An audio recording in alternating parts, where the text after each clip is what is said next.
Judy Garland made a very final appearance, literally here in London, at the infamous Talk of the Town, which was an international cabaret club put together by none other than Bernard Delfont and Lord Forte, the catering king. And they decided, along with Robert Nesbitt, that they were going to create something really spectacular. 10 years down the line, it was still a #1 late night venue. The sort of places you don't get to see now, where people went out, wined and dined, had their refinery on, and could go home without fear, of course, of being mugged for their iPhone or indeed treated very badly just walking back, say, to the tube. You get the picture. One of the biggest stars in the late 1968 and 69 season was this lady, the brilliant, some people call her Miss Show Business, Judy Garland. Now, Judy Garland, of course, the stint at the infamous Talk of the Town was detailed in great length in a wonderful film put together and starring Renée Zellweger. But as Lorna Luft, her daughter, told me, Judy Garland's daughter, I might point out, this was nothing like what the reality was of going on behind the scenes. And that's the reason why they didn't support the film. With everything in Judy Garland's life, things were up and down, going very well or very bad, depending on which way you looked at it. At this particular time, things were going reasonably well. She was dating the man that was set to become her fifth husband, Mickey Dean. Some people didn't like him, some people did. And of course, look at the people that were around her at that time.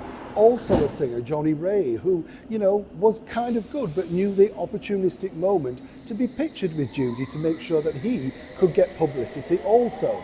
Now, I don't say this sort of thing unkindly because I was lucky enough to meet, interview and work with so many people who were there on that particular period, including the British comedian Freddie Davies, who appeared on the very same bill as Judy Garland at the London Palladium for a very final televised appearance. This was Sunday night at the London Palladium, and what was interesting about this was top of the bill on standby was none other than the brilliant Dame Shirley Bassey. But when Judy finally arrived, they decided that, well, Judy should go on. And Dame Shirley said, no, she is the best, she must have the top of the bill. A very gracious thing to do by Dame Shirley, who is no slouch in the vocal pipes, as we all know.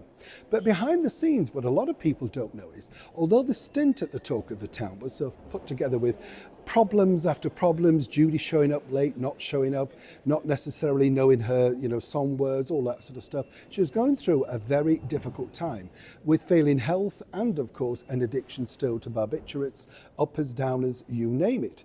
But apparently this could have all been recorded as a TV spectacular in front of a senior member of the British monarchy, because the BBC had a show called International Cabaret, and they figured that, and they'd recorded there before, that Judy Garland in concert would be well worth preserving.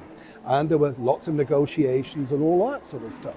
But the icing on the cake really was to have a royal, and you have to remember this is in the 60s, a senior royal watching the show. And again, where it gets more interesting is Princess Margaret was a good friend of Judy Garland. They'd become chums, appearing together, attending certain nightclubs in the very heart of London.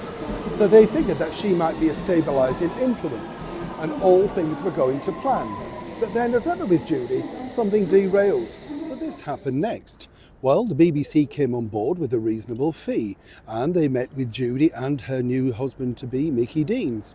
And things were going quite well, apparently, until Mickey then renegotiated the terms. Now, the BBC naturally balked at this because they saw this as a prestigious event that they could televise, and they had already agreed to make sure that Judy could benefit financially from this, from the sales internationally around the world. It seemed like a good deal. Now, I was speaking to a source who worked at the BBC at the time, and it was fascinating really, because he said she was utterly charming, childlike, very agreeable, and she literally deferred everything over to him, even though this could have put her back on her feet financially, made her once again very bookable, all of that sort of stuff. Now, even with the prestige of the beautiful royal that was Margaret Rose, Princess Margaret, in attendance, and they felt, as I said, that she wouldn't want to let her down. That was the reason, really, why they figured this was a good move. And as I said, they'd met many times at various events, royal varieties, nightclub spots, stuff like that. But according to a source, it was Mickey Deans that finally put the kibosh on it. And that's the reason, according to the BBC source, that told me, and they knew about this, that clearly Bernard Delfont didn't want any illegal recording of anything to do with Judy at the Talk of the Town. But he snuck in a reel-to-reel machine. And some people might say, well, thankfully he did, because we have a record of exactly what she was like at the good points and perhaps not at the good points. But as people like Jimmy Tarbuck and various others who worked with it during that particular stint, Danny LaRue, Lonnie Donegan, they all told me she could be magical one night and simply not her very best the next. But even at her worst, they said she desperately wanted to entertain, to please people.